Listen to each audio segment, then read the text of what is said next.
Hello, everyone. Cecil Martin here. Hey, this is Hunter Henry. What's up, man? This is Max Crosby, part of Raider Nation. Hey, this is Ross Tucker, former NFL offensive lineman. Hey, it's Tyler Lockett of the Seattle Seahawks. Hey, this is Jerry Judy, wide receiver for the Denver Broncos, and you're listening to the 14-Yard NFL Podcast.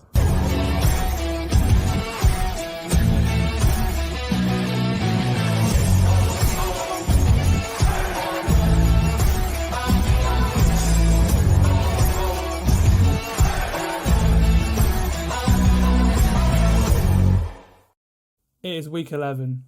Wow. Fun slate this week as well, especially the primetime games, although I don't think it's quite the best slate this year, like Charlie Grace was saying in a group chat this week. It's still good, as I said, especially the primetime games, but yeah, not as excellent as the 2 weeks ago. Joining to break down all of this week's games is the one and only Liam Horsley. Welcome back, mate. It's good to have you back on the podcast again. Cheers, mate. Thanks for having me. Yeah, I think I'm with you on that. 2 weeks ago was slightly better. I think there's more terrible games this week, which makes the difference. Yeah, that's the thing. Well, I do think there's some good games, but I think, the other week. And we had the whole Germany game, 6 p.m. game, 9:25 game, Sunday Night Football game. So very rare you get every single hour slate-wise being good. So, yeah, but there's still some good games. I'm looking forward to breaking it down with you and gloating over my Chiefs versus Dolphins win that I was live there for, just to put that out there.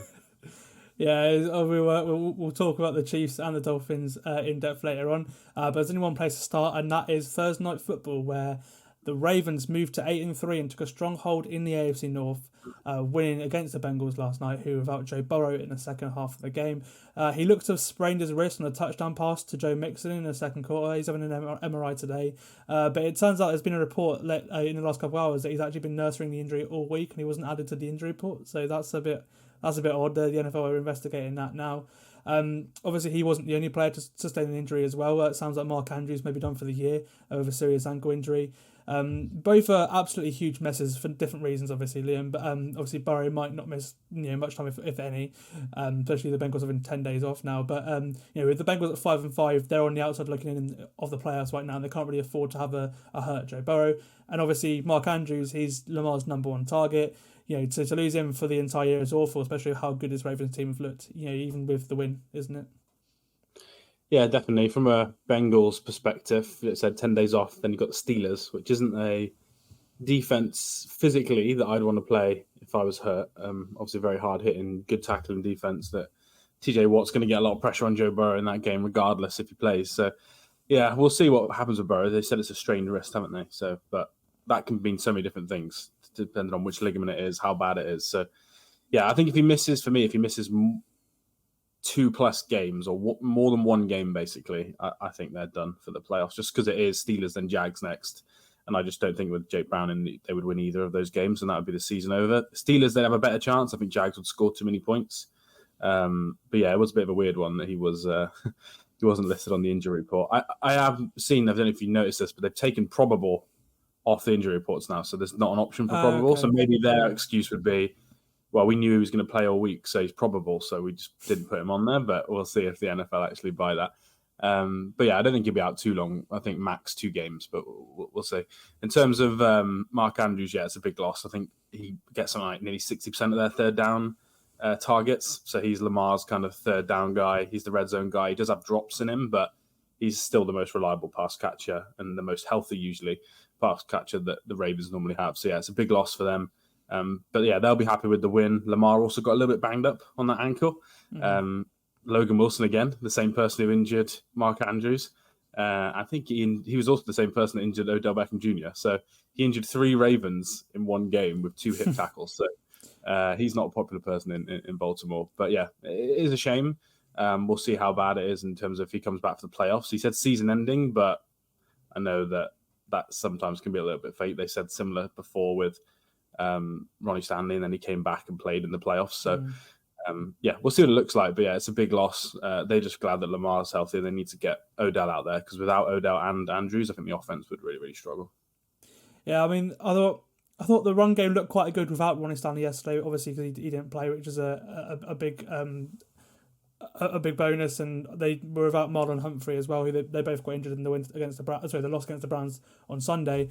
So yeah, obviously the Ravens are a bit banged up again, so obviously getting that 10 days now is sort of crucial for them after this win.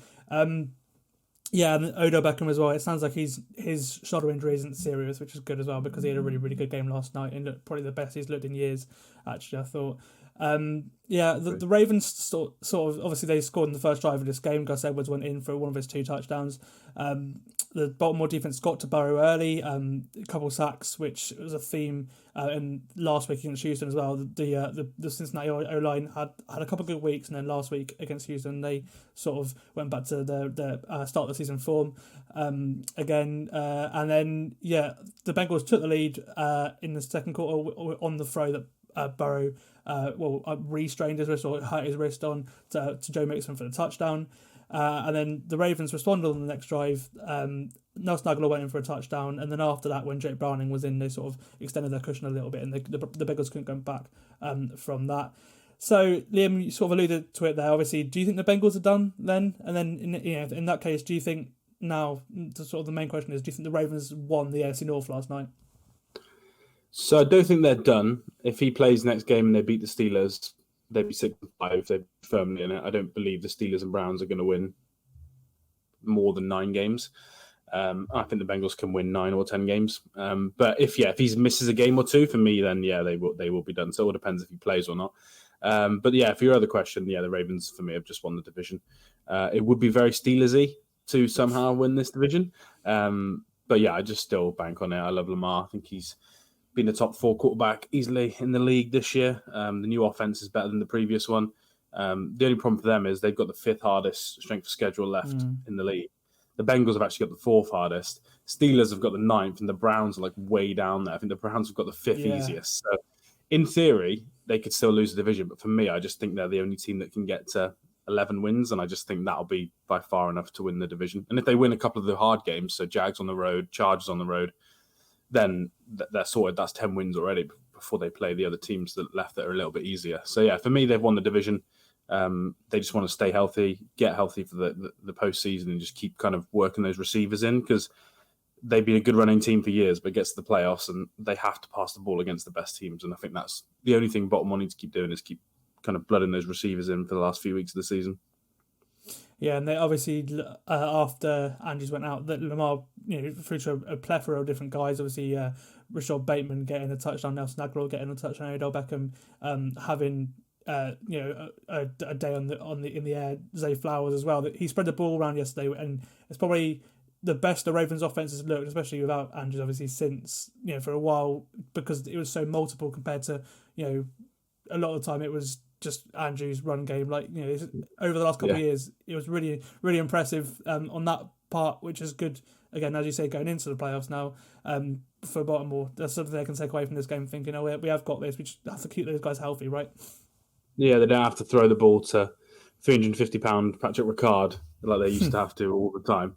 But you're right. They are also very injury prone. Like Andrews is actually normally the healthy guy. Well, Flowers is different. He was pretty healthy in college, but Andrews is normally the healthy guy. Aguilar, Bateman, and Odell, and Isaiah Likely actually in college get injured quite a lot. So for them, it will be health. It will be Lamar. He also gets injured a lot. I think they'll want to wrap up the division as soon as possible and then just be cautious with their injured players. They're normally pretty good at that. Like Marlon Humphrey probably could have played if it was a playoff game, but they're pretty clever at kind of sitting people out and doing the right thing for their players. I think a lot of it would just be kind of staying healthy and then just winning some big games. Like for them, they've lost a couple of their biggest games this season. So it'd be nice AFC-wise. So it'd be nice for them if they can then go and beat a Chargers, go and beat a Jags, and then get ready for the playoffs. The only thing I would say is the Bengals' defense is last in the NFL now in success rate on defense, and they give up the second amount of explosive plays. That defense has completely capitulated the last few weeks. And so the Ravens being this explosive didn't surprise me. We'll see how they do against some kind of better defenses as the rest of the year goes on. Yeah, it's an interesting thing to follow for the rest of the season, especially if Burrow does miss time for the Bengals. We'll stay in division and we'll go to the main game in the 6 p.m. slate. This game is on Sky as well. It is the 6-3 Steelers heading to the 6-3 Browns. The Browns are still favourites in this game by 1.5 points, even without Deshaun Watson, which sort of shows where he's been out recently, isn't it? Ahead of a huge game in the AFC North title, obviously they will go into this game without Deshaun Watson, who led them to a comeback win over the Ravens on Sunday. He will miss the rest of the season with a shoulder injury. Obviously, he's had surgery to repair a fracture in that shoulder. In his place won't be PJ Walker, who quarterback wins over the Niners and the Colts. Instead, it'll be rookie Dorian Thompson-Robinson, who played in the loss to Baltimore earlier in the season.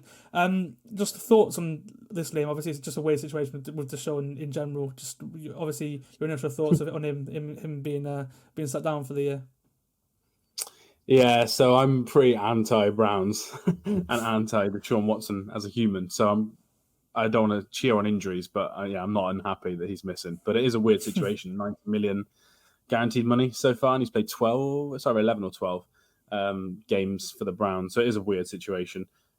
This clearly was bothering him before, and I know they've said it's kind of a fresh injury, but it's weird that it's on the same shoulder that he was sitting out for. It just seems like that they're obviously linked. So.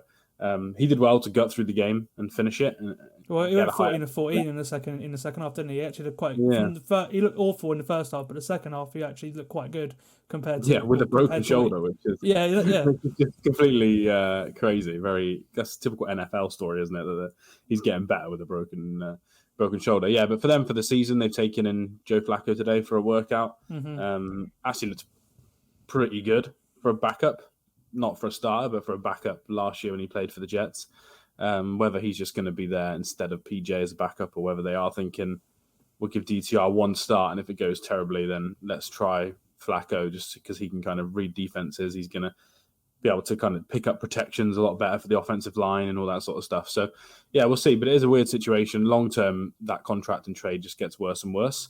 But short term, if you're a Browns fan, you'll just be kind of wanting them to do what they've been doing, which is great defense, run the ball, and whoever plays quarterback, just don't turn it over, and they can go and win football games. But we'll see if DTR can do that. I'll be interested now, because he started before, didn't he? He had about an hour's notice before the game. I'll be interested to see how much they run him, because he's very quick. He's very good on the ground. They hardly ran him at all. He scrambled a few times and got sacked way behind the line of scrimmage, which you don't want. But I'll be interested now with the week of preparation if they actually start to run him more, because that could be another string to their bow, because they didn't want to run Watson. You could tell every time he got hit on that shoulder, it was a bit of a nightmare. So, yeah, it's a bad situation for the Browns. They put themselves in a good place for the league, like we said a minute ago. Easiest schedule in the division. So they can still go and make the playoffs, but they're going to have to win some ugly games like this one. Well, you mentioned it there. That was my next point. There's still an interesting proposition for the playoffs, because they're 6-3. They would be in the playoffs if they started today. As you mentioned, pretty easy schedule coming up. They're running the ball well. They've got the defense is a top three four unit in the NFL right now, and they're certainly still in the running. But to sort of be there in a few weeks, they probably have to beat this Steelers team that have won 4 of their last 5 games. Actually, their defense has been stellar all year. Obviously, TJ Watt is a candidate for Defensive Player of the Year, as he always is, but this year as well, he's been extra good this season. And obviously, rookie quarterback going against that defense will be a very tough test. It's a weird dynamic in this one, actually, because we know it's probably going to be a low scoring game. Obviously, it's the AFC North as well, but two offenses who are either banged up or can't really do offense like the Steelers. They struggled this season a little bit, but yeah, they aren't exceptional. But the two top defenses have won them games. The Steelers' offense has got better. The last couple of weeks they've run the ball well, especially against Green Bay. They run the ball really well, and they've sort of increased their production the last couple of games. But it's still a bottom 5 offense. 5 to 10 offense in most categories if you look through them this year. But they do get Pat Freiermuth back this week, which will be a big gain. He's been a full participant in practice this week, coming off IR. Yeah, I don't know. It's a hard one to call this, but I think I'm going to go for Pittsburgh. The 1.5 point spread to the home team shows there's not much between these teams at all. That's just sort of how it goes. And I think a little bit of continuity on offense for the Steelers probably will just about do it for them. But it's going to be a really closely fought AFC North game. I felt we've seen this game many times before, because we have, especially with Browns games this season. But yeah, no, I think I'm just going to pick Pittsburgh in this one. Yeah, on the Full10Yards betting pod, I've got over 32 was one of my best bets. 32 is a kind of Army-Navy college football game sort of spread in terms of the total. So, but I do think it's going to be quite a close game. I'm definitely on the Steelers. The line was 4.5 when Watson was going to play. So it is hilarious that it only dropped to 1.5 when you're replacing the highest paid quarterback in the NFL with a fifth round rookie. I think that kind of shows the sort of team the Browns have been and how they haven't really relied on their quarterback all year. I'm going to go with the Steelers. They run the ball really well. The offensive line, still not great, but running the ball, that offensive line for Steelers have been really good the last 4 or 5 weeks. They've managed to make Najee look explosive at times, which has been hard to do. So, I think they'll run the ball, they'll cause turnovers, and they'll win somewhere in that 2-point to 10-point margin. It'll be a very, very Steelers-Browns sort of game. I think there'll be some big hits and probably low scoring, to be honest, as well, but hopefully over 32 for my bet. Well, you've got it's a big showdown for Defensive Player of the Year as well, because 2 of the 3 main candidates in Myles Garrett and TJ Watt both on the same field. That'd be a big case. They'll both be looking to put a big case for that award. Obviously, Michael Parsons being the other one who's really pushing for it at the minute. Mm-hmm. Yeah, it wouldn't surprise me if both of them get strip sack fumbles in this game, knowing the two, and knowing the quarterbacks as well. Because neither quarterback's great, so it wouldn't surprise me if those two make kind of game deciding plays on defense.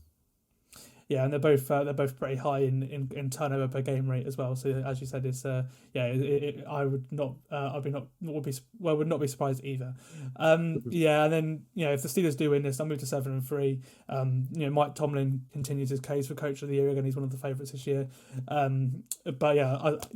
you said the whole time, it won't be pretty at all, I think. But as a neutral, I think it will come down to the wire or something like that. It'll be fun towards until the very end.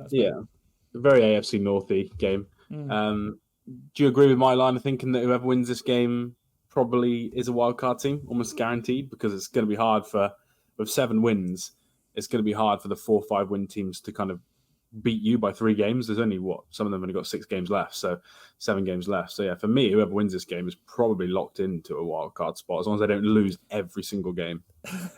Yeah, I think so. I think, especially if you're Cleveland as well. Obviously, with that schedule, then it makes sense. Yeah, and I wouldn't be surprised. I think we're starting to see a little bit of a separation at the sort of the top of the AFC wildcard picture. There's still a little bit at the bottom, but if you can separate yourself to 7 wins and be up there, pretty close to Baltimore, whoever do win this game, I think that's probably will secure a playoff, at least a wildcard spot, as you mentioned.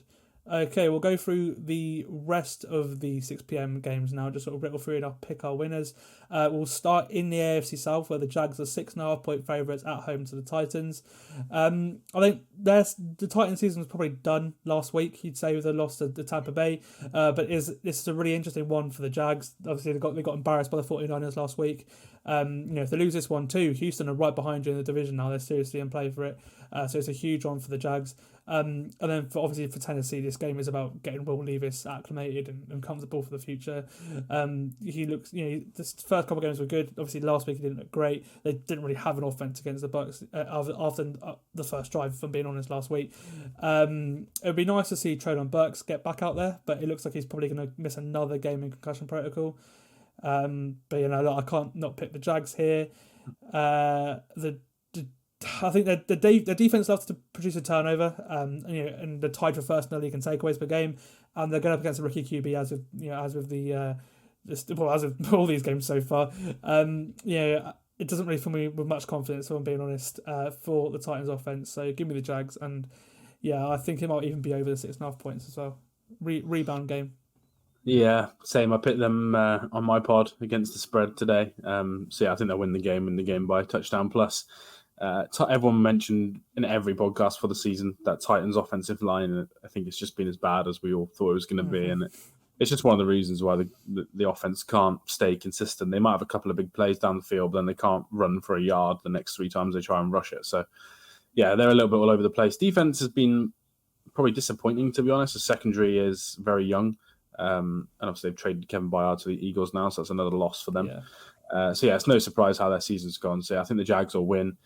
People don't think it because of the 49ers game. The Jags could still be the number 1 seed with how hard. Chiefs, their schedule's so easy as well compared to the rest of the. Really easy. Yeah, and this is a game you just can't afford to drop. So they need a rebound game, win this game, win it by a couple of touchdowns, and hopefully Trevor plays well, because I'm a big Trevor Lawrence fan and hasn't played well the last 4 weeks. So he needs a bounce back game as well. Well, that was the thing. He started the season really well. He didn't really have the touchdowns to show it, but if you look at the numbers, like average depth of target, big time throws, everything, he was there. He was up there with the likes of Tua and Josh Allen at the start of the season. He's sort of fallen off now, but he was. I think the Jags offense, before they started feeding Travis Etienne in the red zone, they really struggled in the red zone and on third down. That's sort of been the thing for them, really, isn't it? Just actually getting into the end zone. Yeah, the offensive line's been terrible. True, yeah. Like when he holds the ball for more than 2.5 seconds, which is basically standard. That's not like a long time in the NFL.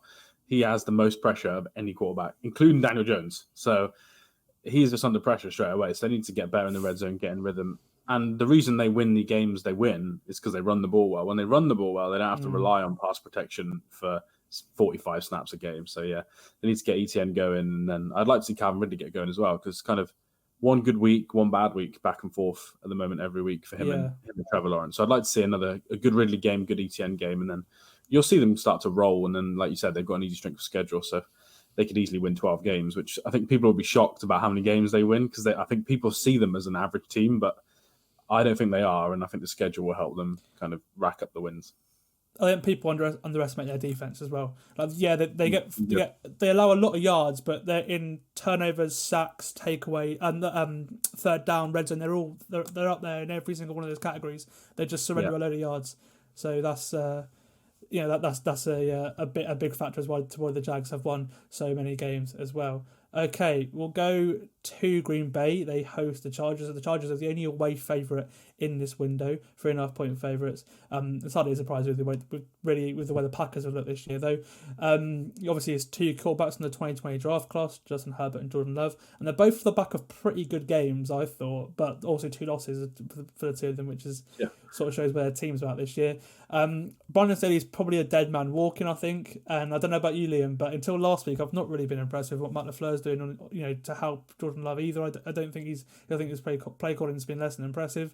And obviously I'm not a fan of Jordan Love like Ollie Darcy is either. He still thinks he's the future in Green Bay, which I just don't see whatsoever. So I'm picking the Chargers in this one. They're too talented. But with the way the line and the run game looked for Green Bay last week, it's probably the best it's looked for a while, even without David Bakhtiari, just a reminder, and Josh Nijman was out last week as well. I wouldn't be surprised to see the Packers put together an upset, especially the way the Chargers have been coached. But yeah, I'm going to pick the Chargers because I've been surprisingly impressed by their defense the last couple of weeks as well. I picked the Chargers. I picked the Chargers -2.5 as my best bet on the betting podcast yesterday. I think they're going to win the game, cover the spread. Everyone can run on the Packers, every single team. Chargers really want to run the ball. They can't, but they really want to try, and they did get better at it last week. So I think they'll be able to run well. Eckler's probably going to have a pretty big day. I do think Aaron Jones will probably be able to run well the other way as well. That's kind of just the way Brandon Staley's and any Fangio defense is set up. I do think they'll be able to run the ball well, but the Chargers can still force takeaways from Jordan Love. If he doesn't get Watson involved more in the game, which he hasn't done all season, to be honest, I just don't think they'll be explosive enough, because regardless of what the Herbert haters say, he's playing really well and throwing the ball down the field well, and Keenan Allen's having like season of his lifetime. So I know, I just don't think they're going to be consistent enough on offense. And I do agree with you. I think LaFleur's had a pretty bad year, to be honest, coaching-wise. Offensive lines really let them down as well. All the offensive line have played probably worse than they should have played. So for me, they're quite disappointing as a team. So I think the Chargers will go in and win. It might be closer than you'd like if you were a Chargers fan. So I do think they'll run the ball well. And like you said, Staley is Staley. There'll be a couple of dodgy decisions that impact the game. But I think overall, Herbert will just go down in the fourth quarter and win the game like he does so many times. See, I actually think that last week, in a loss, I think that's probably the best I've seen Herbert look in a while. I thought he was excellent last week. Excellent last week. Obviously I'm a big critic of his, and I came on the podcast on Monday and I was Tuesday, and I was like, fair play to Justin Herbert. I can't fault that. It's just his defense has killed him again. Yeah, like it does so often. I just don't think Jordan Love's good enough to take advantage of it this week. No, well, the thing with you mentioned the thing with Love as well is you're going to get 3-4 overthrows a game. Especially deep downfield, which you see a lot of him. So if the Chargers can pounce on that, then I expect the to get some turnovers for sure. Yeah, well, what he does is he'll do one spectacular throw, and then he'll have like an easy 4-yard out with guys wide open, and he'll throw it 10 yards over his head. So he's probably the weirdest quarterback to watch because he's definitely not so odd. bottom 5, bottom 6, but he's just all over the place. That's a great player. It's a terrible player. It's a great player. It's terrible. It's a turnover. It's a rolling out to the right, spinning touchdown. It's just like, yeah, he doesn't make a lot of sense, but they've got another year to develop him. But yeah, for this game, I think Herbert will be too good to do it. And I think Eckler as well, for anyone who does kind of daily fantasy stuff, I think Eckler's probably due a huge game in this one, I think. Yeah. On to a huge one now in Houston, where they welcome the Cardinals. The Texans are 5.5-point favourites. I'm looking forward to this one because it's obviously CJ Stroud against Kyler Murray. Two teams that look on the up as well with their new coaching staffs. And I think this will probably be one of the first games I watch on Monday morning after uni when I rewatch these games. Hopefully Nico Collins will be back for Houston as well. He's been limited in practice this week, so he might come back. But I think either way I'm going to pick Houston. But I certainly think the Cardinals can make this one a game. I thought Kyler looked really good last week, actually. That especially for someone who's come back off a year-long injury. That 3rd and 10 scramble on the last drive of the game to set up the game-winning field goal was awesome as well. And obviously, look, CJ Stroud, he's been so good. He's I think I don't think he'll win it because I don't think the Texans will win enough games, but he's probably been a consistent player enough to be in the MVP conversation right now. There's a lot of talk about that, and we'll get into the MVP conversation a bit later as well. But yeah, I think I can't pick. I'm going to pick Houston, but I like the Cardinals. I think they're very well coached. They're pretty well driven as well, and I think they'll make this one a game. Yeah, I think this will be a fun game. Kind of needs to be a fun game when you look at the rest of the 6 p.m. slate. With these two quarterbacks as well, there's an argument it probably will be quite exciting. So yeah, I'm with you. I like the game. It'll be one of the ones that are on my kind of big screens on actual Sundays, so I can watch it in full. I am a man who had CJ Stroud as number 1 quarterback in the draft class, got him to win Rookie of the Year betting wise. Can't believe the pre-draft talk about him. He's one of the best prospects that I've seen since Burrow's come out. And he's been really, really good. And yeah, he's top 10 for me already in the entire NFL, easily. So yeah, I do agree with you. I think they'll win the game. I think they need to win the game because they want to make the playoffs. Obviously, they've traded away their first-round pick, ironically, to the Cardinals. So it doesn't matter for them. They just want to go and win football games now. And that Panthers loss is a little bit of a killer on their record. They'd almost be guaranteed a wildcard spot if they'd have won that game. So yeah, I do think they want to go in and win this game, and CJ Stroud will probably play well. But I do think Kyler Murray will give them a game, and it'll be I don't think it'll be a double-digit win. I think it'll be less than that, but I'd still fancy them to cover the spread probably. Yeah, I can't wait. They're two of my favourite QBs to watch as well. I'm a big Kyler fan. I know some people in Full10Yards aren't a big Kyler fan. In fact, the majority of people aren't. But I love Kyler Murray. Yeah, especially Josh. Yeah. But I've had many arguments about Kyler Murray with Josh. It was quite funny to see him back in action with the giant helmet running around like Roadrunner. I did miss that sight of him just with his huge head just running around in circles making fun plays. So yeah, it should be good this week. I think they'll go over the total. It's like 42.5 as well. I think they'll clear that quite easily. Yeah, I think it'll be in the 50s, certainly. Late 50s even, maybe, to be fair. I wouldn't be surprised if this one becomes a little bit of a shootout. Because the Cardinals do score some points. They also surrender a lot of points, but a lot of their games are 30 points scoring. So these 28 margin normally for them. But yeah, and Texans can't run it normally, so they have to throw it a lot, which means more chance of points. So, neither of these teams can run the ball very well, actually, unless it's their quarterback running. So, yeah, I think there'll be loads of throws and probably a good fantasy football day if you've got any other players in this game. Yeah, certainly. Onto a game that's sort of taken a bit of new meaning the last couple of weeks, with the Raiders winning their last 2 games with interim head coach Antonio Pierce, and the Dolphins not really being able to win a big game. A lot of the media are lower on the Dolphins than, but I'd say I am, and I think they should be as well, because all I see is actually a team that's growing game on game. They're actually getting better game on game, especially like Fangio's defense, for example, has got better game. It was really bad at the start of the season. It's got better and better, and against Philly and Kansas City, I think it's actually played really, really well. And they probably would have beaten Buffalo had the defense turned up in that game. I think there'd be a completely different narrative in that case, for sure. Obviously, offensively, they've sort of struggled a little bit since losing Devon A-Chain, who should be back this week, and River Craycraft as well, who was the sort of solid third option, him and Braxton Berrios. And he's a great run blocker as well, which they've sort of struggled in the run game since losing Craycraft, but he'll be back this week. For me, I'm picking the Dolphins, but I didn't think the Raiders have enough offense to keep up, but their defense has played pretty well, I thought, at points this season, way better than we thought it would be, compared to the start of the season, and obviously last season they were horrific, so way better than last season too. Like I said, Max Crosby, he's questionable in this one, but he's had a really good season. But yeah, I'm picking the Dolphins. 13.5, I think that's a massive spread. It's gone up. It was 12.5. It's gone up in the last day. But yeah, no, the Dolphins, I think they're going to keep getting better and better, and they've got a really important stretch at the end of the season too, where I think they will prove a few people wrong.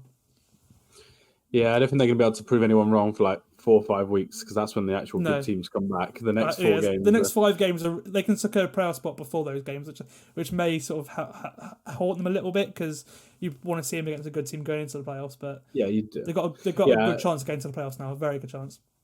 Yeah, just speaking from experience with our team, it's just like, you don't want those hard games for us at the start of the season. It's nice to have them at the end, because your team does get used to them before the playoffs. And I know that's only one team, that's just my opinion, but I do think you want to play those tough teams before the playoffs so you can get used to it, because the level of game is different. Like, every decision is much more important, and the fourth quarter becomes more important. And your quarterbacks just get better under pressure the more they do it. That's just how the NFL works. But yeah, in terms of this game, I think the Dolphins will win. I did pick them, I think, on my pod to cover the spread, but it was one of those where I could have gone either way. It'll probably just go down to a couple of red zone plays for both teams, like you turn touchdowns into field goals or field goals into touchdowns. The Raiders' defense has gotten better, so they've got a linebacker now as head coach, ex-linebacker coach. You can tell the defense is kind of much more drilled and more important to the team than it was before. The run game's better. They're running a lot more simple stuff, a lot less outside zone, which is good. But yeah, I agree with you. I don't think the passing game's good enough for them to score enough points to beat the Dolphins. They need like a stinker from Tua in the offensive line. I just don't think it's going to be enough points for them to win the game. So yeah, I like the Dolphins. I think they'll cover, but it wouldn't surprise me if it was a touchdown win in the fourth quarter, if the game's just a little bit sloppy in the first half. But yeah, I think the Dolphins should win. Yeah, Teron Armstead is a week healthier as well for the Dolphins, which will be a big bonus as well. Having him coming out of a bye being healthy, that'd be great. Hopefully he doesn't get injured again, because they really need him going into the playoffs. He always gets injured, that's the problem. Yeah, that's the thing. Okay, we'll go over to the 3 games that aren't so great, or two of them especially, because I think they're going to be big blowouts. To finish off the 6 p.m. window, we'll start in Carolina. The 1-8 Panthers welcome the 6-3 Cowboys. I think it's a bit of a low spread, actually. Only 10.5 points. I was surprised by this one, because the Cowboys have had massive spreads. It was 16.5 points against the Giants last week, which they covered, obviously. But they've had bigger spreads. The one against the Cardinals as well. But 10.5 against this Panthers team, who have been horrific most of the year, is a bit low. So I'd be hammering the over there. Obviously, you're a big fan of Dak. Me, not so much, but this year he's been very good. I thought he's been really, really good this year. If you look at his numbers as well, he's right up there actually, which surprised me when I was looking through him this week. But I was like, okay, fair play, Dak. Yeah, well done. The other weird one in this is Frank Reich taking back play calling from Thomas Brown. I actually thought that Carolina probably got better on offense since he gave them up, so it's a bit of a weird thing there. But I guess with him, he's probably just trying to save his job, because I think he's actually quite under threat of being one and done, if I'm being honest. Yeah. So yeah, I'm picking Dallas, but I'm just interested to see how this game goes, really, to be fair. Yeah, he's definitely coaching for his job, and definitely one done, because he hasn't developed a quarterback for years. As the guy who's called a quarterback whisperer, and this isn't really his fault to an extent, because their GM has produced a roster that just on offense just isn't very good. So I don't know what you expect, but yeah, he still hasn't coached. And good players on defense get injured all the time as well. Yeah, all the time, and they're young their good players are young as well, and getting injured at that age, like. The worry, and they just make bad decisions, Brian Burns, someone offered you 2 firsts, said no, and then trade deadline 12 months later, no one even offered them a first, if you listen to the beat reporter from the Athletic. So, they're just a weird team. I agree with you on the spread, actually. I think it's because last week's spread was too short. So they had them 16.5 against Tommy DeVito, and they were like, okay, 10.5. Because basically the bookies will just use whatever grade they've got the Giants, whatever grade they've got the Panthers, split the difference, and that'll be how they make the difference. But last week, I think the spread should have been 20, like 19.5 against that quarterback. So I just feel like the bookies have got it wrong. So yeah, I agree with you. I think they'll cover the spread. I think the defense could score more points than the Carolina offense does. Which They're averaging a touchdown every game, every other game, which is just mental for a defense. Every other game they score a touchdown at this point. It's just like I was listening to one of the Ringer podcasts, and one of the guys mentioned if you write out all the players on offense and defense, for offense for the Panthers, defense for the Cowboys, the 6 best players probably all play for the Cowboys. So it's one of the biggest kind of mismatches that you'll see. So yeah, I think they'll be dominant. And you are right, Dak's playing well. Still like the Cowboys to get to the.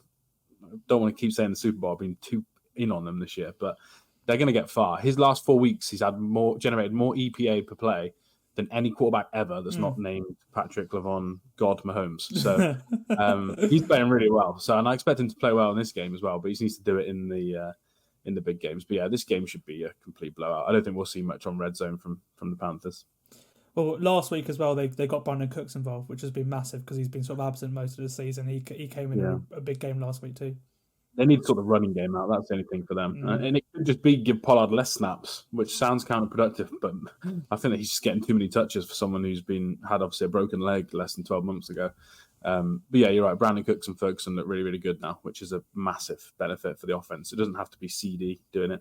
But we'll see if he keeps up the 150 yards. 10 it's an awesome stat, isn't it? He's got a chance of keeping it up for this game, but then after that, it'll get a little bit harder because their strength of schedule is not easy either after this week. So, yeah. Okay, well, we'll stay in the NFC East. We'll go for an all NFC East tie between the Commanders and the Giants. The Commanders host this one, and they're 9.5-point favourites. Probably the least meaningful game of the week, I think. Probably if you look at it, there's no playoff implications in this one. Obviously, it's a division game, so I expect it'll be tighter than. Yeah, it would be if it was just a 4-6 team against a horrific 2-8 team on their third quarterback that the Giants have been this year. But obviously, I'm going to have to go for Washington. It'd be cool to see F.A. Barda play meaningful snaps in this one. He wasn't great last week, but he did play a lot. And he will probably start too with James Smith-Williams missing practice this week. But yeah, the Giants are a mess. Down to the third QB of the season. Already ruled out Evan Neal in this one as well as Adoree Jackson, and it sounds like Kayvon Thibodeau will miss this game too with a concussion. So yes, give me the Commanders in this one. And I like Sam Howell. I like how he's playing this. I quite like him. Other than obviously the offensive line is horrific as well, so you've got to take that into consideration. But give me Washington here. Yeah, I like Sam Howell as well. I would say I think Eric Bieniemy's doing a fantastic job with the offense. Yeah, so it's so creative as well. Like he's sort of proven that obviously as Andy Reid doing everything, but he's sort of shown I've been under Andy for so long that I can do a creative offense because I think he'll be the head coach next season if I'm I think so too. And I guess it is the least meaningful, but they'll win this game. I'm with you. They'll cover the spread as well. They're 9.5 points, which is the Commanders never 9.5 points favourite against anybody. So I think they'll cover the spread, win the game. If they didn't have such a hard schedule, there's a chance they could have got the 7th seed. But when I look through their schedule, it's the third hardest in the entire NFL. They've got Cowboys, Dolphins, Rams, 49ers, Cowboys again. So there's no chance this game means anything, unfortunately. But yeah, I think the Commanders will win, and Sam Howell will probably play well, which is good because he's probably going to have to be their quarterback next year unless they trade for someone, which we'll talk about in the offseason. But yeah, they'll win this game. For me, the Giants have actually been the worst team in the NFL. Everyone talks about the Panthers. I think Panthers are probably second worst. I think the Giants are probably the worst, unfortunately. And yeah, they're lucky that come out this week that no one's getting fired, apparently. GM, head coach, coordinators, that apparently they're all staying. So they obviously written it off just because of injuries. But I do think they've been pretty poorly coached this year as well. Do you think the Giants go quarterback in the draft? Oh, yeah.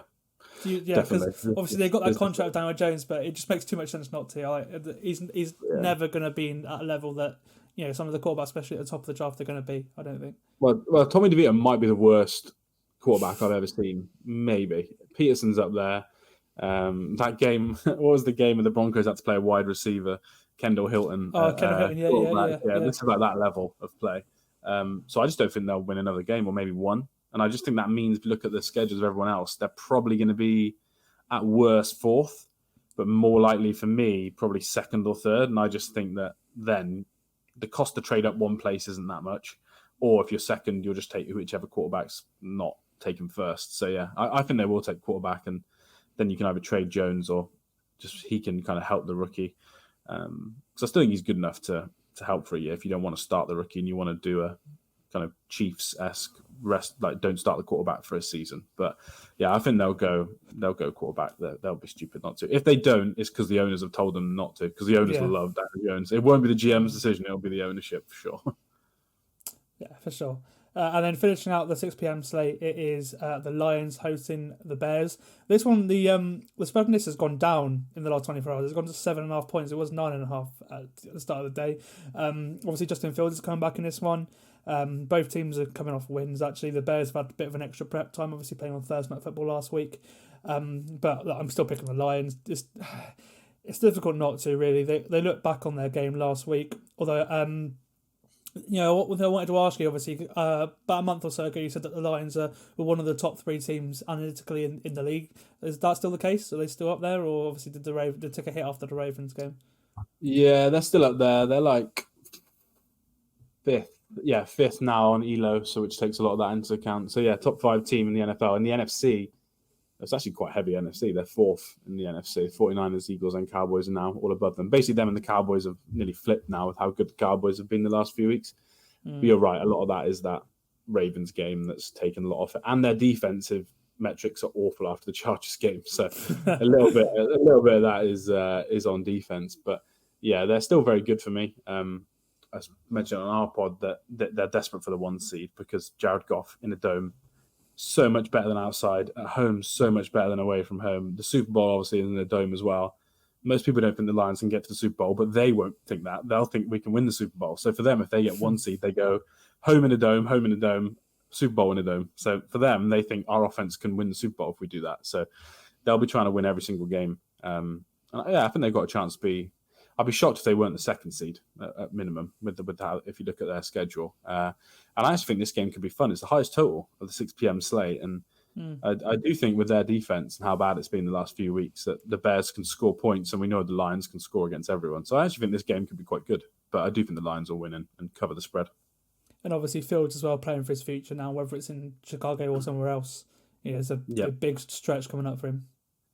Yeah, definitely. Yeah. And if you can't throw the ball on the Lions defense at the moment, you can't throw it on many teams. So for him, I know he's got that injured thumb, but yeah, if they're playing him and he shouldn't be out there, they're stupid because that's just going to make that decision harder for them. So you'd like to think he's healthy enough to throw the ball into play. So yeah, it's a big game for him. But I think they'll score some points. But yeah, the Lions just look really, really good. And Jamar Gibbs and Montgomery will probably run all over this Bears defensive line.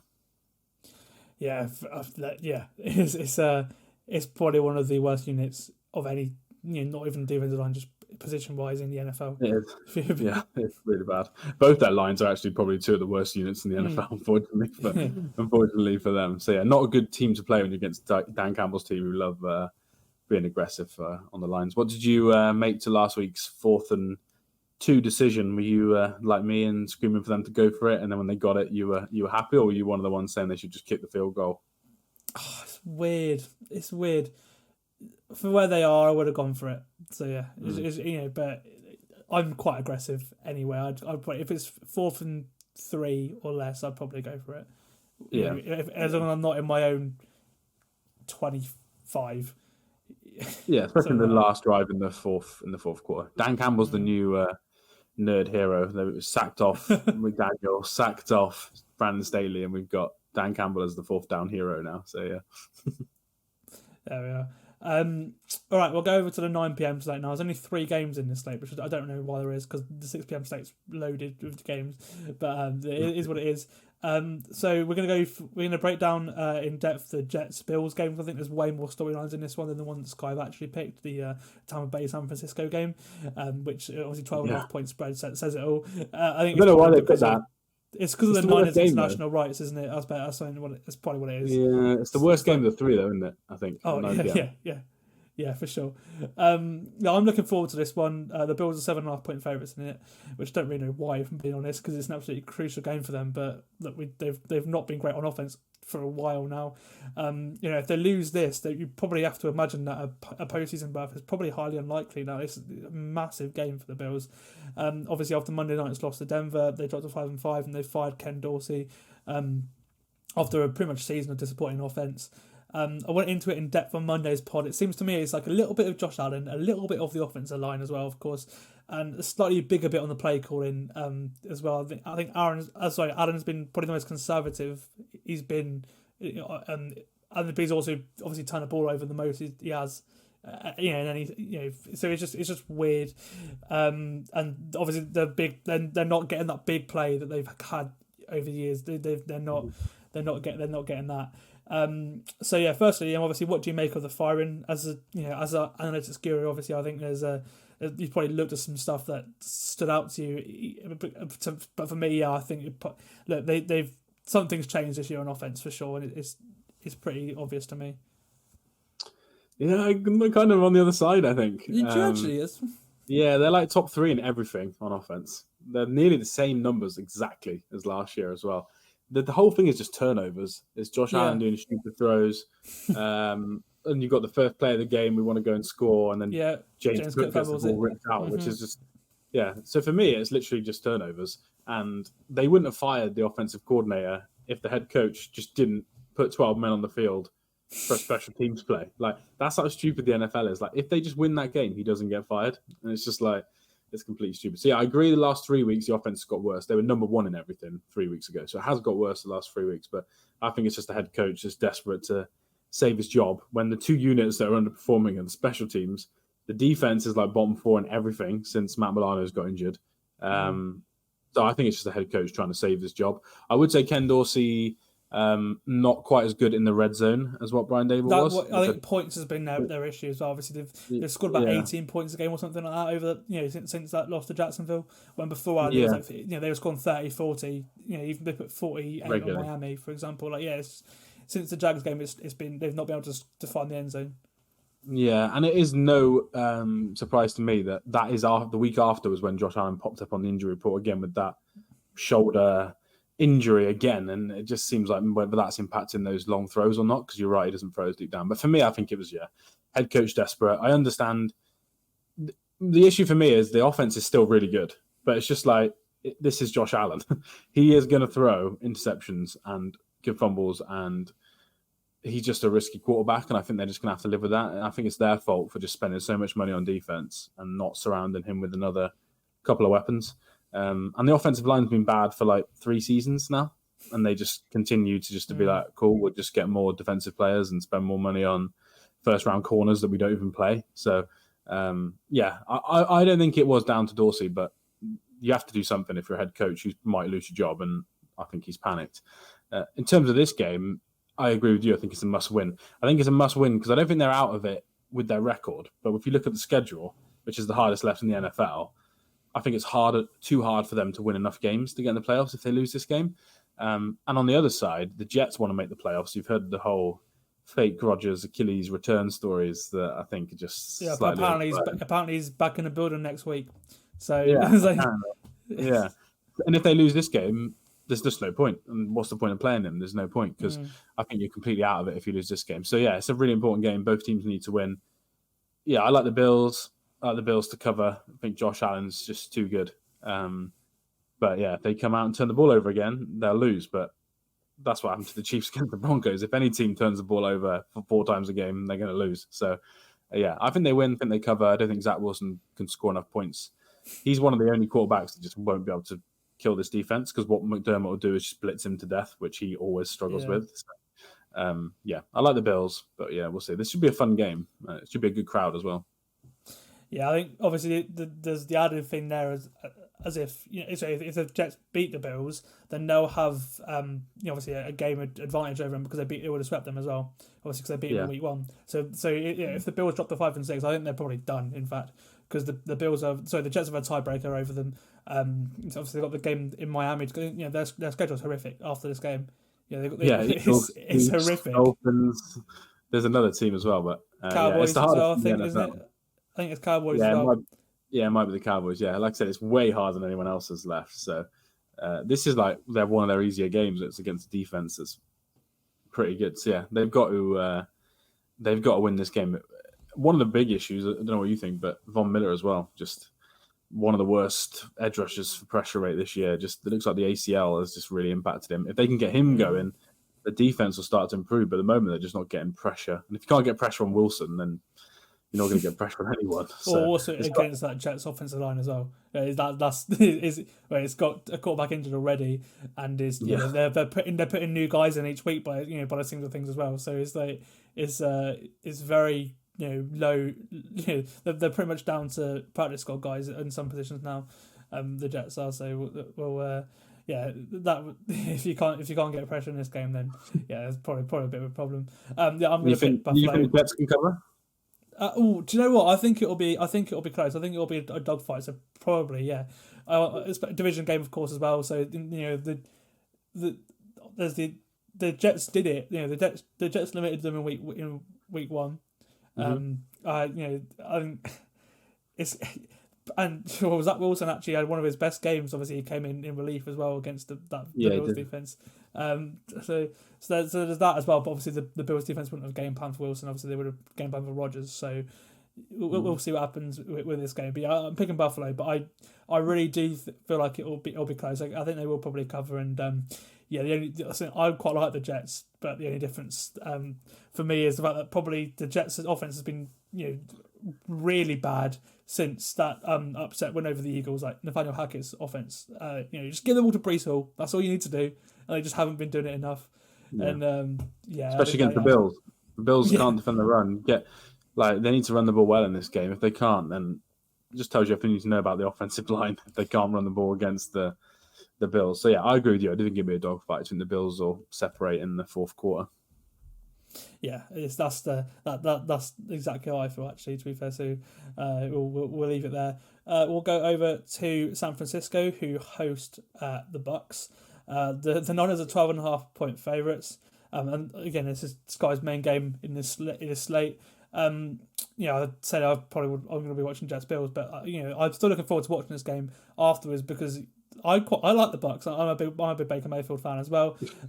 They ended their 4-game losing streak with their win over Tennessee. I thought Baker looked really good last week. The defense was much better. The defense has sort of let the side down. I said on the Friday pod last week, I said Todd Bowles needs a defensive performance here because he's paying for his job. He's coaching for his job because the defense has been what's let team down recently. They're still alive in the NFC South race as well. They've still got quite a few. I think they've got 4 division games left. So they got they're at 4 and 5. It's not over, especially the way the Saints looked last week. So look, if the Bucs can steal this one, then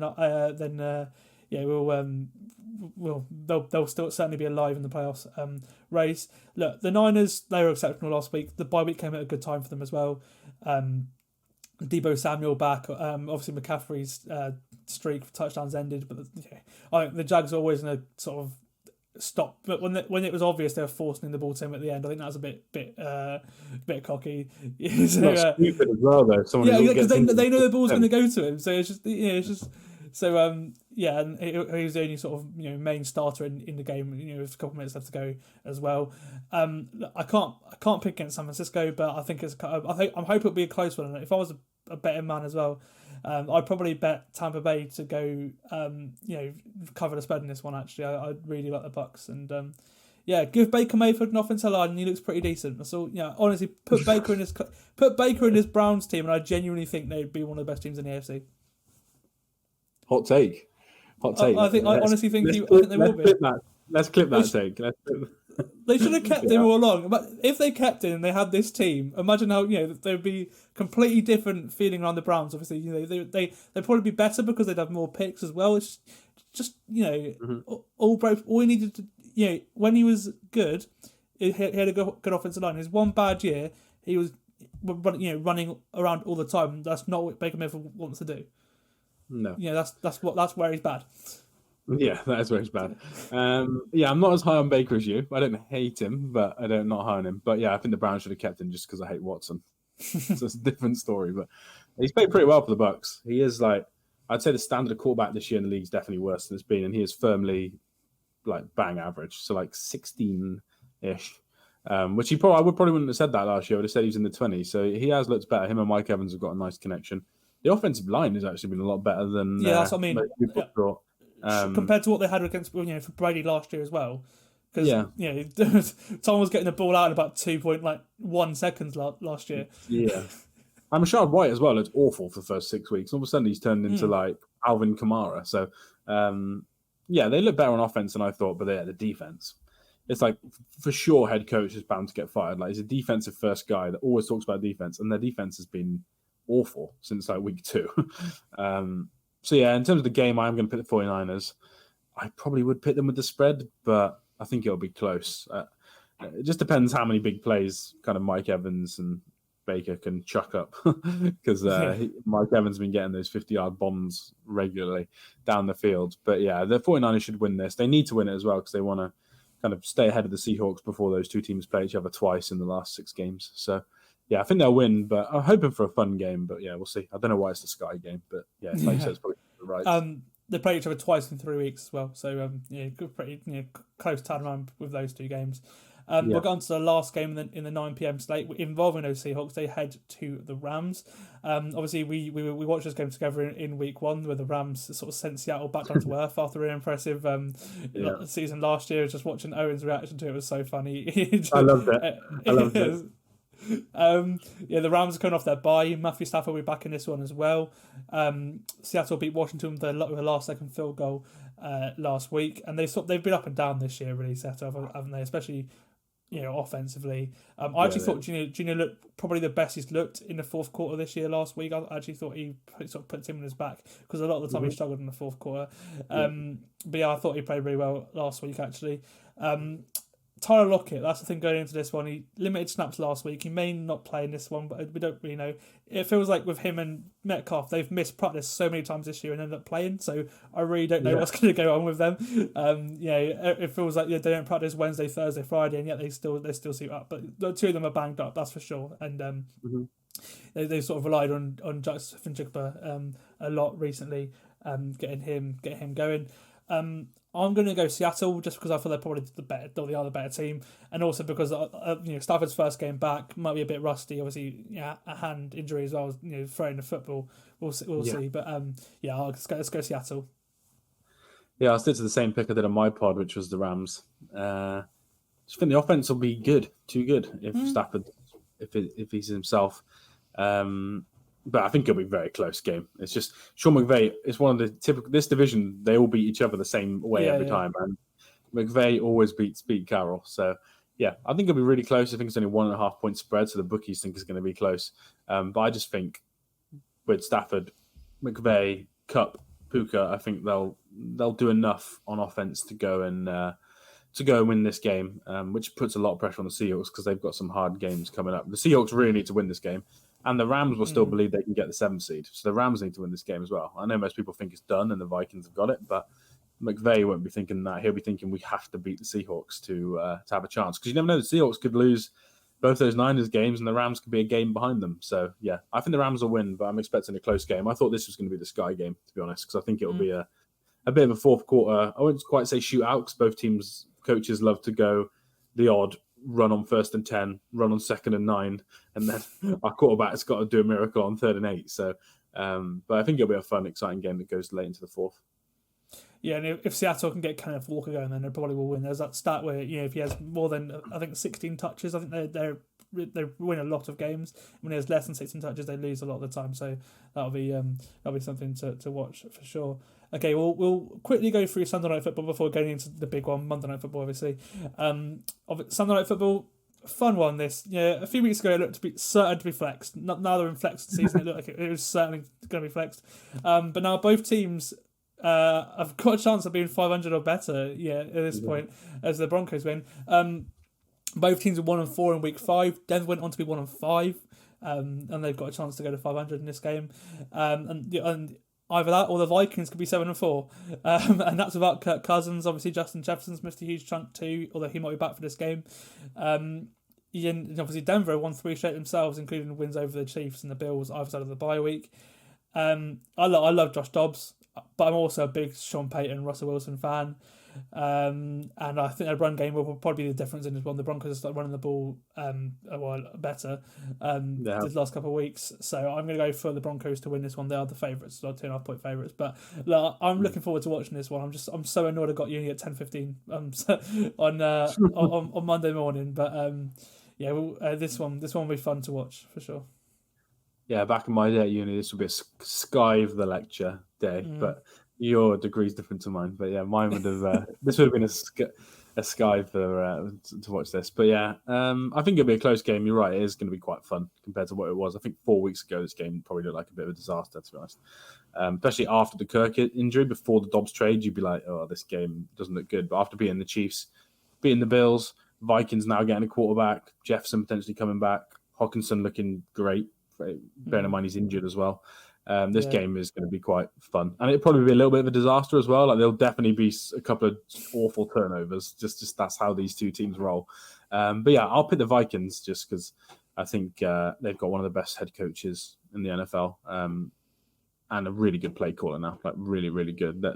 Some of the stuff he does on offense, if he just has a good quarterback, it looks impressive. So yeah, I think they'll win, but it'll be really close. Could be a field goal game, to be honest. Yeah. I think it'll be super close as well. Okay, we're going to Monday Night Football now. Obviously, Super Bowl rematch, Kelsey Bowl, Taylor Swift Bowl because she's an Eagles fan, so a bit of conflicted interest there. Andy Reid obviously going up against his former team. I can't wait to watch this game. Both teams coming off a bye as well, so that sort of neutralises itself. And they both got crucial wins in the lead up to that week off as well. The Chiefs beat Miami and Frankfurt. They held on at the end. The Eagles held on and sent the Cowboys back to Dallas empty-handed that night too. And obviously they now play each other in what is probably the most anticipated game of the year so far, I'd say. Certainly one of them. Only 3 losses between them this year. Both teams have responded to their losses well too. Obviously the shot ones a couple of weeks ago. And PFF has these two teams ranked as the 2 best in the league, 1 and 2. So obviously, this is a Super Bowl rematch, Liam, but could this also be a Super Bowl preview? Could be, yeah. Very rare, isn't it, that you see the same game? It's hard to get back to one. So both teams getting back would be quite impressive. I think it's 2 teams that will be in the championship game for me, AFC and NFC. I think they'll both be 1 or 2 seed as well, guaranteed. So yeah, you are probably right. It's probably the most anticipated kind of exciting game of the year. I think because they're in different conferences, it probably doesn't mean as much, as like some of the games down the stretch. We've got Bills Chiefs. I think Bengals Chiefs New Year's Eve is a big game. Ravens Bengals before the injuries was a big game on Thursday. But yeah, I do think this is probably the most anticipated game. Taylor Swift and her family meeting Travis's family only adds another degree to all the people that are going to be annoyed about them talking about that on the broadcast, but I will enjoy it. But yeah, it's a fun game, and it could be a preview. I had Chiefs Cowboys, but it would not shock me if these 2 teams were in the Super Bowl. It would not shock me if like one of them was in the Super Bowl, one of them wasn't. I think they're great teams that have played really well this season. Eagles have probably been the best team for me in the NFL, same as they were last year, probably at this stage. And it should be a fun game, but we'll see if the Chiefs offense can make it be a fun game. Yeah, it's the number 3 scoring offense in Philadelphia against the number 2 scoring defense in Kansas City. It'll be a fun battle. I think that's the battle of the game we're looking for. And then obviously you've also got the Chiefs offense that you mentioned that is sort of yet to find a groove going up against the Eagles defense that is supremely talented but not quite performing to the level it what has done or we expected to this year either. It's quite hard to call this one. I think it's going to come down to which QB is the best game, which will certainly have a big factor in the MVP conversation as well. There's no clear favourite, obviously. Both of these 2 are high up in the betting odds in the conversation right now, especially the way Jalen Hurts has played lately as well. Obviously, do you think either of these 2 are MVP worthy? Obviously, if they have a big game in this game, then that will go a long way to it. But Liam, who do you think will win MVP if you were to guess right now? Because it's still so open, isn't it? Yeah, so historically, it's basically whoever is the 1 seed, who is their quarterback. So I've heard a lot of podcasts say whoever wins this game will be the 1 seed, will be the MVP. And I kind of agree with that. I think if Eagles win this game, Hurts will win MVP. I think that's guaranteed for me. If the Chiefs win it, they still need to finish the 1 seed above Lamar. It'll be Mahomes or Lamar. So yeah, it'll be Mahomes, Lamar, or Jalen Hurts. I'm biased. So the Chiefs have got a lot of big games. Like I said, they've got this game, they've got the Bills, they've got Thursday night football, a Sunday night football, a Bengals on New Year's Eve standalone game, the Raiders on Christmas Day standalone game. So voters care about big games. So if Mahomes plays well in those big games, he'll get more votes just naturally. So yeah, I think it'll be one of those 3 for me. I think both quarterbacks will be quite desperate to win this game and on a big stage. Jalen probably annoyed that he didn't win the Super Bowl, obviously, and I think Mahomes will just be annoyed how the last couple of weeks have gone on offense. So I think whoever wins this game has got a hell of a chance to be MVP. But like in DVOA as well, this is like the third best defense versus the 10th best defense. Chiefs having the third best. It's like fourth and fifth on offense against each other. Like you mentioned, scoring EPA per play for quarterbacks is like third and fourth. So it's an elite game. What do you think about the totals? Low actually, it's 44.5. Do you think this will be a high scoring game, or both defenses are good? Do you think there's a chance it could be a bit kind of slower than people think? No, I think it will be low 50s, but I think it just depends on how the Chiefs offense turns up. I think if the Chiefs offense turns up, then if the Chiefs score 26 points or more, then I think then it'll be over. That's the thing. It's just with them really, because I love the Chiefs defense, but I think I also love the Eagles offense. So I think that's what fascinates me in this game. I say it every week. I absolutely love what Spags is doing with this defense, and the fact that it's been this good this early on and this good throughout is brilliant. Like that's what's winning the Chiefs games. Really, it's been this defense. It's and that's why I think as a Dolphins fan I came away so encouraged by the way the offense played in that second half against this Chiefs defense, because they ran the ball. They completely eliminated Mostert in the first half. Second half, they managed to run the ball again, and it sort of that helped, because McDaniel was just going pass in that first half, and that was Chiefs are hard to pass on. Exactly. So I was just like, what? But yeah, I think I just can't wait. Going back to the MVP before we get into who I think will win this one, I think both Tyreek and AJ Brown have got a shot at that. If either of them get 2,000 yards, really, because they're both on pace for 2,000 yards, or at least close enough to 2,000 yards, right?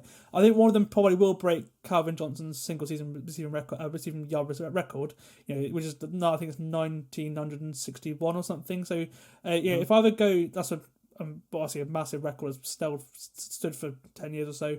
You got 10 longer, I think. You got well, obviously no one's done 2,000 yards before. There's no real clear candidate for MVP. If AJ Brown's been playing the way Tyreek's been playing as well, I think it's possible they probably will go for 2,000 yards. If there's no real candidate there, I think they might have a chance. It would be nice to see a skill position player win MVP as well, obviously. Yeah, it's a rarity nowadays. Offensive player of the year, they're the two favourites. One of them will win it. AJ Brown needs Jalen Hurts to pass him the ball. So true. Hurts will beat him for MVP for me, and for Tyreek Hill with his pass, there's just no way the voters are going to vote him to win MVP. He's not a well liked man off the field across the NFL. So I just don't think it's going to happen. I think if the Dolphins won the 1 seed and he'd had a crazy year, Tua might win it just because he's made a 2,000-yard receiver. But yeah, I can't see it happening. You never know if they got like 600-700 yards more than the record. Like, just say AJ Brown started going 175 every game and Jalen Hurts started throwing a few picks, you'd see some voters probably vote him in. But I just think it's a bit of a QB award nowadays, unfortunately. But yeah, those two are definitely favourites for the offensive player of the year. I think it'll just basically be whoever wins, whoever gets more yards out of those two players. I don't think wins will come into it, touchdowns won't come into it. I literally think it'll be which wide receiver gets the most yards wins offensive player of the year. And probably fancy Tyreek with the schedule, to be honest, to go and win that. I think, especially the next 5 weeks as well for the Dolphins. I think that's massive. So yeah, this game will be important for it because the Chiefs are good against wide receiver ones, but AJ Brown killed them in the Super Bowl. So we'll see how much better they are this week. But if he goes off again this week, Super Bowl rematch, and he gets 175 yards, then he'll probably be the favourite for offensive player of the year. But both receivers have had a great season. So. Right, it's time to pick the game. I think Dallas Goedert being out for the Eagles is probably quite a big factor. Obviously, we've not talked about that yet. They're a little bit banged up on the offensive line too, but they're so well coached on the offensive line. I don't know if that'll make too much difference, but he's in the middle where that's the issue. So maybe Chris Jones as a game, but I'm going to go for the Chiefs win. But I really think this could go either way. I love the Chiefs defense too much not to pick against them. Really, I think that's my only factor there. And as I said, Goddard being out will sort of contribute that to that as well. So yeah, go for the Chiefs, and I'm assuming you're going for the Chiefs as well, right? Yeah, I'm going for the Chiefs as well. By the way, me and you at the preview at the start of the year, we both said the Chiefs defense would be good, and a lot of people didn't think that because how young they are. So that's a tick for us on that category. Yeah, I think the Chiefs will win. I don't always bet the Chiefs. I do think the Bills a couple of weeks' time. I'm probably not going to be on the pod between now and then. Could beat the Chiefs. Like there's certain teams that I do think that I do worry about us playing, but I think off a bye, Patrick Mahomes after they haven't played Andy Reid off a bye as well. Like there's that. Yeah, Andy Reid off a bye. It's a standalone game, and what's most important for me is Eagles are the fourth worst team in the NFL for pass defense. I think they'll be able to pass the ball. What team is the worst in the NFL guarding tight ends? It's the Eagles. And who's the best player on the field for me, who's not a quarterback? It's Travis Kelce. He's got Taylor Swift in the stands as well, so that we've elevated him more as well. So exactly. So yeah, I think after a bye, he's been banged up all year. Hasn't looked as fast as he used to. Really taking care of his body in the last couple of weeks. So didn't play as much against the Dolphins, didn't get as many targets. They've really tried to kind of rest him up the last couple of weeks. So yeah, I think they'll win. It'll be a very close game, fourth quarter game. I just think maybe we'll see one of those famous Mahomes-Kelce drives late in the fourth quarter to score a field goal or score a touchdown to go and win it. But yeah, I can't see the Chiefs blowing the Eagles out, but I could see the Eagles blowing the Chiefs out. I just think Mahomes will be too good and we'll be able to keep up in the game. But I think it'll be close. I'd still pick Chiefs, and I think it's 2.5 the spread. So I think they'll win by about that. So about kind of 3 to 7 points. But yeah, it should be a fun game. I'm definitely going to stay up for it. I assume you are going to stay up as well. Yeah, I got Tuesday off. We'll record it, have some sleep, and then go straight into the podcast. So yeah. Nice. I'll be messaging you in panic probably if we have to punt in the first quarter or being annoyed. So yeah, we'll see how it goes. Should be a fun game though. So I reckon we'll watch it together in the living room as well. Me, Owen, and Charlie. So might even have Ollie over. So yeah, I think don't tell Owen to start messaging me if the Eagles go 14-0 up. I don't need that in my life. Okay, yeah. Anyway, Liam, thank you for coming on, mate. It's been great to have you on as always. As we said, fun week this week. Looking forward to it. And yeah, mate. Just anything you want to plug before we leave? Yeah, just going to mention the Full 10 Yards betting podcast we recorded yesterday. But next week we're having 2 shows because of the Thanksgiving game. So we'll be live Tuesday night to do the Thanksgiving games, and then we'll go Thursday during the Thanksgiving games for the weekend slate. So yeah, it's a really good show. We always have a laugh. And I'm basically picking 4 out of 6 every single week. So if you want to make some money, come over and listen. But yeah, thanks for having me on. I've really enjoyed it, and hopefully we get some good games this weekend. No trouble at all, mate. I've been Sam, he's been Liam, and this has been the Full 10 Yards NFL podcast, the Week 11 preview, and we'll see you for the Week 11 recap, where I think we may feel differently about some teams than we did coming into this game for sure. I think it's going to be just we're going to have some storylines for sure. Whoa, hang on, I'm not ending the podcast. Yeah, just as we finished recording. Yeah, we got a WhatsApp notification. Joe Burrow is out for the year, according to head coach Zach Taylor. He had an MRI this morning. He has a torn ligament. So Jake Browning, who finished last night as a backup, will start for the rest of the season. And to bring someone else in. Wow, thoughts, Liam? Yeah, we were just talking about at the start of the pod that maybe be in a week or 2. So yeah, I don't know. That's their season done. It doesn't matter who you bring in. There's just no one out there. You can't trade for anyone now. The only way you'd get saved is if a good team releases someone to try and save some money, which you can do, like a Tannehill or a Jimmy. But even then, I just don't think with their schedule that they'll be in it. So yeah, they're completely done. So yeah, crazy news. And it really does help the Bills, Browns, Steelers, those sort of Texans, those sort of teams will be kind of boosted now for a playoff position. But yeah, crazy news. You never, even as someone who does hate the Bengals after our recent rivalry, it's rubbish. You don't want to see good players go down, especially quarterbacks. It just ruins the whole season. So yeah, it's a shame. And my co-host Adam on the Betting Podcast, I'm waiting for a text for him now, depressed that the NFL season's over for him. But yeah, crazy. It did look painful, didn't it, last night? But I didn't think it'd be this bad. Yeah, it's just obviously this has happened literally now, so it's just initial reaction to this. Maybe I assumed it was something they had known about, and then he's obviously it looked bad as you said. Like I've never seen a quarterback hold his hand after a throw without any contact or anything like in that way. You know, literally just the ball. He released the ball out of his hand, and next he's clutching it, thinking he's in quite a lot of pain. I was like, wow, what's gone on there? Yeah, well, the play before Clowney did hit his hand. Yeah. And then he threw the touchdown, then had that pain, and then he went to throw on the sideline, couldn't even grip the ball. It almost looked like an elbow injury, the fact he couldn't grip the ball. And then they were like, no, it's wrist. And it's like, okay, wow, it's bad, but I assume he'll be back in 2 weeks. And then, he just dropped the note that I don't know what ligament it is, but he's going to require surgery, isn't it? So he's going to be out for the rest of the season. We'll go on IR. And Adam has officially texted me and said we can get Joe Flacco before the Browns. So Bengals fans are now all in on. Yeah, they're all in on Joe Flacco, which they never thought they'd say probably 8 years ago. So yeah, crazy news. Completely changes the AFC picture now for me. Yeah, I think it's just a loss of words really. Obviously, now everything we said about the Bengals an hour ago is pretty much redundant now, isn't it? Yeah. That's 10 minutes to never get back. But look, I think it's just the way the NFL is. If you would have told me that Joe Burrow would be out, would suffer a season-ending injury last night, even this morning, it's just it looked. That game was so high stakes last night. It ended up being underwhelming, but there was a storyline. Burrow's hurt his hand. Now it's Burrow's out for the season. Now it's just taken on a completely different meaning. It's just like, it's just and it's tough to lose him anyway. Like he's whatever anyone says he'd be top 5. There's no one name outside of top 5.